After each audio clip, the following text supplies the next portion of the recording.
జై వాసవి, జై జై వాసవి. శ్రీ వాసవి మూలమంత్రము.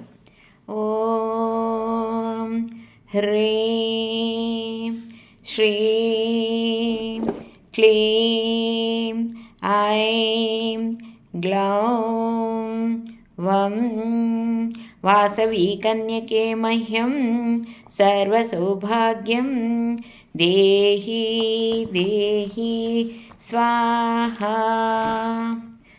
ఓం కుసుమపుత్రీ చ విద్మహే కన్యకుమారి ధీమహి తన్నో వాసవి ప్రచోదయాత్. వాసవి అమృత కలశం. శ్రీ వాసవి కన్య పురాణగాథ 32వ అధ్యాయం. విష్ణువర్ధనుడు ఆర్యవైశ్యులకిచ్చిన 5 రోజుల గడువు ముగిసెను. చక్రవర్తి ఇక ఆలస్యము చేయరాదని తెలిచి అమితోత్సాహముతో భద్రపుటెనుకు నెక్కి సపరివారముతో పెనుగొండ ప్రయాణమునకు సిద్ధమాయెను. ఆ సమయమున అతనికి భయంకర దుశ్శకనములు ఎదురాయెను. అతడు ఏనుగు నెక్కునప్పుడు కిరీటం జారి కింద పడిపోయెను. ధరించిన అంగవస్త్రము పెనుగాలి తాకిడికి ఎగిరిపోయెను. దానిని గాంచి మంత్రులు పరివారము ప్రయాణము మానుకొనుట మంచిదనిరి. కానీ విష్ణువర్ధనుడు వాటిని లెక్క చేయక శకునములు మూఢ విశ్వాసములు అవి పిరికి పందల మాటలనుచు ముందుకు ప్రయాణమును సాగించెను. అంత పుట్టిపాటన తన మనస్సు కకవికలమాయెను. ఎడమ కన్ను విపరీతంగా అదరసాగెను. ఒక్కసారిగా ఊవెత్తున ప్రచండ గాలులు వీచసాగెను. అతని పరివారముల నేత్రములు ధూళిమయమయ్యెను. గుర్రములు ఏనుగులు నడవలేక నడుచుచుండెను. ఇంతలో విష్ణువర్ధనునికి భరించరాని శిరోబాధ ప్రారంభమాయెను. దానిని భరించలేక అతడు తన కిరీటమును పీకి వినిరగా నేలపై పడచేసేసెను. అది చూచి అందరూ చక్రవర్తికి మతి చలించిదనని భీతిల్లసాగిరి.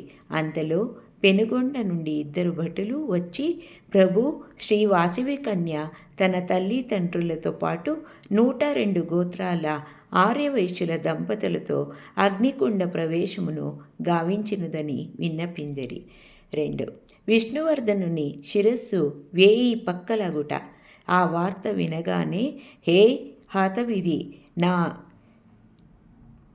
వెలచినట వాసవి అగ్నిపాలాయన నని పగచుచు నెలగూరెలు. అంతకంతకే అతని శిరోశూలమధికమాయెను.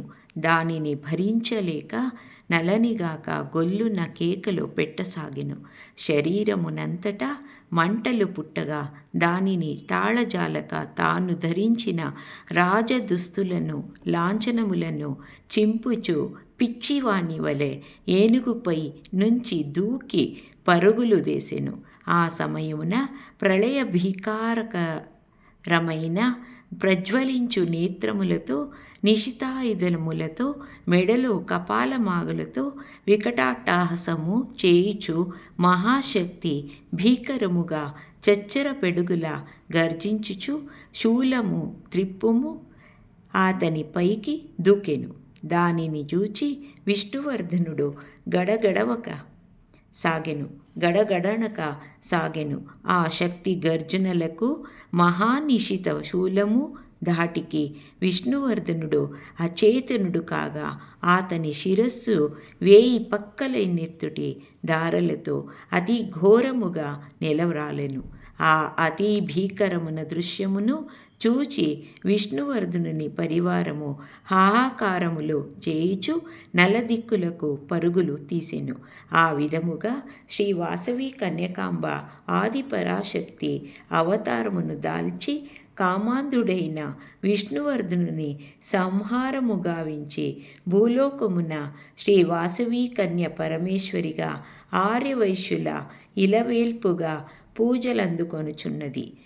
ఇదియే బ్రహ్మముఖోద్భవ నారద స్వాదితమై సాలంకాయన మహర్షికి నారదుడు తన గానమున వినిపించినదై వారి ద్వారా నే వినిన ఆర్యవైశ్యులు మరియు భగవతి శ్రీ కన్యకా పరమేశ్వరి యొక్క యథార్థ సంపూర్ణ చరిత్రయని సూత మహర్షుల వారు దేవర్షులకు వినిపించెను. ఓం తత్సత్. 32వ అధ్యాయం సంపూర్ణం. జై వాసవి, జై జై వాసవి.